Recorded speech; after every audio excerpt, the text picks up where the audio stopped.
తాళ్లూరు మండల సమైక్య ఆధ్వర్యంలో ఉల్లాస్ పుస్తక పంపిణీ. ఈ కార్యక్రమానికి అధ్యక్ష వహించిన ఏవిఎన్ దేవరాజ్ మాట్లాడుతూ స్వయం సహాయక సంఘాలలో ఉన్న నిరక్షరాస్యులను అక్షరాస్యులుగా మార్చడానికి వారికి చదవటం రాయటం రావాలని, అప్పుడు మాత్రమే వారు అక్షరాస్యులుగా నిర్ధారింపబడతారని తెలియజేశారు.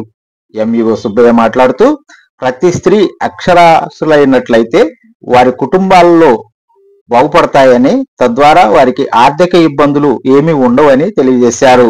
అదేవిధంగా ఎంపీపీ తాటికొండ శ్రీనివాసరావు మాట్లాడుతూ ఈ స్కీమ్ ద్వారా డాక్రా గ్రూపుల్లో ప్రతి మహిళకి చదువు నేర్పే విధంగా ఇలాంటి చక్కని అవకాశాన్ని మీ ముందుంచిన తెచ్చినందుకు ఏపీ సీఎం చంద్రబాబు నాయుడు గారికి ధన్యవాదాలు తెలిపారు. ఈ కార్యక్రమానికి ముఖ్య అతిథులుగా ఎంపీపీ తాటికొండ శ్రీనివాసరావు, ఎంఈఓ సుబ్బయ్య, మండల సమైక్య అధ్యక్షురాలు సుజాత, శాగం కొండారెడ్డి, టీడీపీ మండల అధ్యక్షులు బొమ్మిరెడ్డి ఓబిల్రెడ్డి, శ్రీనివాస్ రెడ్డి, ఏపీఎం దేవరాజు, అకౌంటెంట్ కుమారి, వాలంటీర్స్ మరియు విఓఏలు హాజరయ్యారు. దానిలో భాగంగా 662 మందిని మనం గుర్తించడం జరిగింది ఈ ఫేజ్లో. దీనిలో బెల్లంకొండ వారిపాలెం, తర్వాత గంగవరం, నాగంపట్ల వారిపాలెం, మల్కాపురం ఒకటి ఈ పంచాయతీ ఎంపీ చేయడం జరిగింది. మిగతావి సెకండ్ ఫేజ్లో చెప్పారు సార్.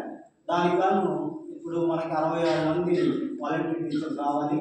అదేవిధంగా మనం 30 మంది విఓఎస్ ఉన్నారు.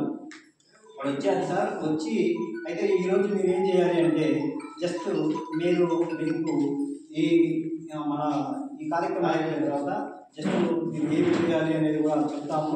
అయితే ఇది బుక్స్ వచ్చాయి, ఆ బుక్స్ పంపిణీ చేయాలి వాళ్ళు. దానిలో భాగంగా సెక్షన్ ముగిసిందా?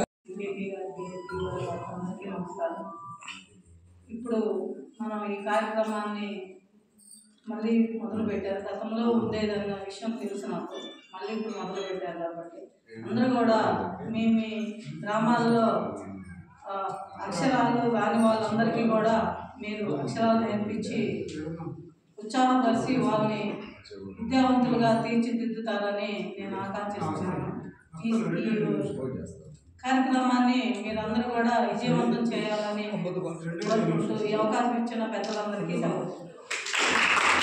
గవర్నమెంట్ వచ్చిన తర్వాత దాన్ని పట్టించుకున్న లేదు. ఇప్పుడు మళ్ళీ మన సీఎం చంద్రబాబు నాయుడు గారు గుర్తించి మళ్ళీ ఈ పథకాన్ని మరలా కంటిన్యూ చేయాలని చెప్పి ఈ యొక్క కన్స్ట్రక్షన్ స్టార్ట్ చేసి మనందరి కోసం, మన పిల్లలకి తెలిసిపోయిన వాళ్ళందరూ కూడా ఈ యొక్క అక్షరం అనేది నేర్పించి అందరూ తెలివితేటలుగా ఉండాలని చెప్పి కార్యక్రమాన్ని పెట్టినందుకు అందరూ కూడా మన ముఖ్యమంత్రి చంద్రబాబు నాయుడు గారు ఒకసారి తప్పట్లు కోరుతున్నాను. నా ఉదయపూర్వక ధన్యవాదాలు తెలియజేస్తున్నాను. ముందుగా తొలిసారి మీటింగ్ ఇప్పుడు నేను మీటింగ్ పెట్టుకోవడానికి కూడా ఈ మధ్య కుదరలేదు. నేను చెప్పేది ఏంటంటే గవర్నమెంట్ నుంచి వచ్చినటువంటి ప్రతి ఒక్కటి కూడా ప్రజల్లోకి తీసుకెళ్ళి ఎక్కడా కూడా పార్టీతో సంబంధం లేకుండా, మీరు గ్రూపులతో విషయం కాబట్టి అందరూ ఆడవారు కాబట్టి మీరు అందరూ కూడా ఆ విలేజ్లలో ఆ డెవలప్మెంట్కి ఎక్కడా కూడా తావు ఇవ్వకుండా, ఇబ్బంది లేకుండా చేయాలని చెప్పి నేను మనస్ఫూర్తిగా కోరుతున్నాను.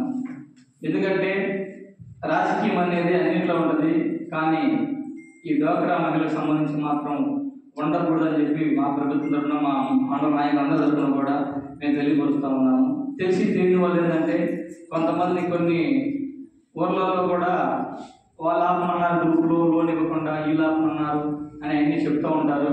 మేమందరం కూడా ఒకే మాట కింద తెలియపరుస్తున్నాము. ప్రతి ఒక్కరికి పనిచేయండి. మన ప్రభుత్వంలో మీకు ఏ ఊరైతే ఉన్నారో ఆ ఊరు నాయకుల మాట పోకుండా వారి మాట నిలబెట్టి మన మేడం గారి పేరు కూడా మంచిగా తీసుకురావాలని చెప్పి మన తాలూకు మండలం తరఫు నుంచి ఏపీఎం గారికి ఏది అవసరం ఉన్నా కూడా వీరందరూ పిలిపించుకొని ఎక్కడ ప్రతి ఒక్కరికి కూడా పేరు ధన్యవాదాలు తెలియజేసుకుంటూ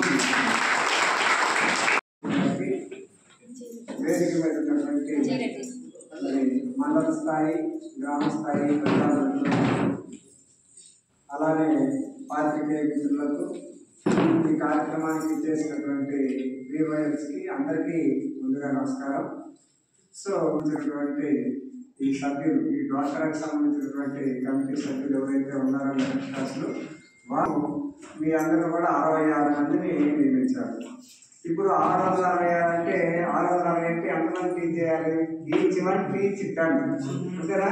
ఈచ్ వన్ టీచ్ ఇట్టండి. మరి ఒక్కొక్కరు 10 మందిని అక్షరాస్యారు. ఇది ఒక టార్గెట్గా, ఇది ఒక యజ్ఞంగా తీసుకొని మన మండలంలో ఉన్నటువంటి ఎవరైతే నారీమణులు ఉన్నారో వాళ్ళందరినీ కూడా అక్షరాస్యంగా చేసి మరి